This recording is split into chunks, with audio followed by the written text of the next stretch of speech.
You open your eyes before the alarm goes off, and somehow you already feel like you haven't slept at all. That heaviness in your limbs, that fog behind your eyes, it's not because you stayed up too late or because you're lazy. It's because your body has been running a shift you didn't sign up for. Around 4 in the morning, your cortisol spikes. A little too high, a little too early, and your internal alarm clock gets confused. Research shows that many women with PCOS have a disrupted HPA axis, the system that manages your stress response. So while you're trying to rest, your body is already gearing up for a fight that hasn't started yet. This is what it feels like to live inside a body that's constantly sending mixed signals. And today, we're going to walk through a full day in yours, not from a textbook, but from the inside out. From the moment you wake up to the moment you try to fall asleep again, every system is talking, even when no one else hears it. We'll follow the insulin, the hormones, the quiet inflammation that doesn't show up on a thermometer, but shows up in how you feel. So take a breath. You're not broken. You're just speaking a language that most doctors don't teach. Let's listen together. So let's start with the morning. You grab a bagel on your way out, maybe 2, because you're hungry even though you ate breakfast. That hunger? It's not a lack of willpower. It's your cells shouting for energy they can't use. When you eat that bagel, your pancreas releases insulin to unlock your cells and let glucose in. But with PCOS, the locks are sticky. Insulin has to knock louder, longer, harder, so your pancreas panics and sends wave after wave of extra insulin. Blood insulin climbs 2, sometimes 3 times higher than normal. This isn't rare. 50 to 70% of women with PCOS have insulin resistance, but only 1 in 3 gets diagnosed early. That statistic comes from the Endocrine Society. And that high insulin? It doesn't just stay in your blood. It travels to your ovaries, where it sends a message: make more testosterone. So by mid-morning, your body is swimming in hormones that aren't supposed to be there, and your brain is foggy, craving more carbs to keep going. It's 10 a.m. now. You're at work or at home, trying to focus, but there's something else happening beneath the surface, a quiet fire. Inside your blood vessels and tissues, key reactive protein, PRP, is elevated. This is low-grade inflammation. It's not a fever. You can't feel it like an infection, but it's there, slowly damaging your arteries, making your insulin resistance worse and worsening the whole cycle. Women with PCOS have 2 to 4 times higher risk of cardiovascular disease later in life. That invisible fire has a name, and it's not in your head. Lunch comes around. Maybe you have a salad with pasta or a sandwich. Your blood sugar spikes fast, then drops just as fast 2 hours later. That 3 p.m. slump that knocks you out? It's reactive hypoglycemia. Your brain thinks it's starving, so it sends urgent cravings for sugar again. You reach for something sweet, and the cycle repeats. This is not a failure of willpower. This is your body's wiring. The insulin surge after a carb-heavy meal creates a real physiological crash. Now it's 4 p.m. Your ovaries are getting mixed signals from the flood of insulin and luteinizing hormone. The result: extra testosterone. Meanwhile, your adrenal glands are pumping out Ds, another androgen. Your brain's hypothalamus gets confused. The delicate dance that should lead to ovulation doesn't happen, or happens rarely. Progesterone stays low because you're not ovulating regularly, and that means the whole second half of your cycle, the calming, warming part, is missing. Your body never gets the signal to reset. So when you feel that heaviness in your chest, that sense that something is off even when nothing dramatic happens, that's real. Your body is running a marathon of mismatched signals every single day. And yet, no one told you.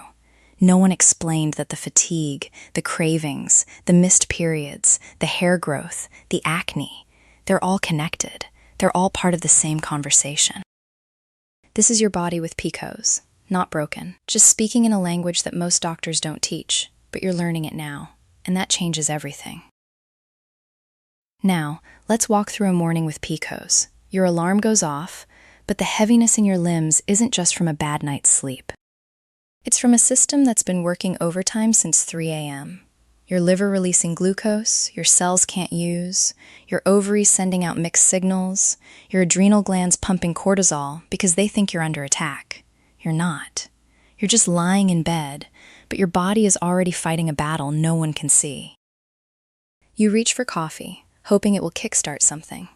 Instead of energy, you feel a jittery tension because your insulin is on a roller coaster. A study from the National Institutes of Health found that women with PCOS often have a blunted cortisol response in the morning.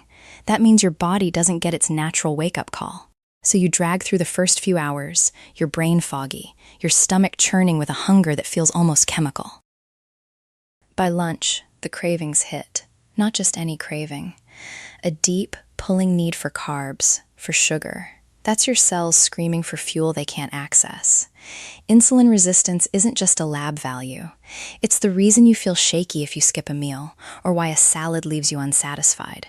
Your body is redirecting energy, storing it instead of using it. And you're left wondering why you can't just eat less and move more like everyone says. The afternoon comes, and with it, the fatigue that isn't sleepy.